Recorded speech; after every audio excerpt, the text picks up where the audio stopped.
សូមចម្រើនពរដល់ញាតិញោមមហាពុទ្ធបរិស័ទឆ្ងាយចិត្តទាំងអស់ក្នុងបណ្ដាញព្រោះថ្ងៃនេះវាជាថ្ងៃមួយប្រកបដោយនក្ខត្រអធិកធមដែលញាតិញោមពុទ្ធបរិស័ទដែលមានសទ្ធាជ្រះថ្លាបានរៀបចំនៅភេសជ្ជៈទានដើម្បីមកប្រគេនព្រះសង្ឃដែលគង់នៅវត្តសន្តិមារាមហៅវត្តឧច្រាខេត្តបៃលិនចម្រើនពរនេះជាសកម្មភាពទាំងមូលដែលព្រះអង្គមុននឹងទទួលភេសជ្ជៈក៏បានរៀបចំព្រះកាយតម្រង់ជួរដើម្បីទៅទទួលនៅភេសជ្ជៈញាតិញោមពុទ្ធបរិស័ទដែលរៀបចំនៅខាងមុខដូច្នេះក៏ញាតិញោមពុទ្ធបរិស័ទដែលបានឃើញក្នុង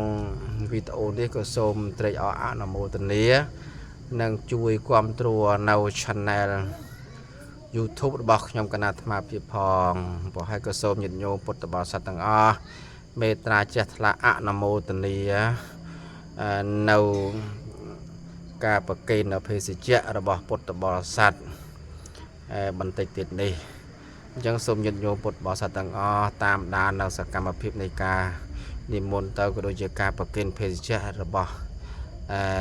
សប្បុរសជនញាតិញោមពុទ្ធបរិស័ទក៏ដូចជាការនិមន្តទៅទទួលភេសជ្ជៈរបស់ព្រះសង្ឃដូចតទៅ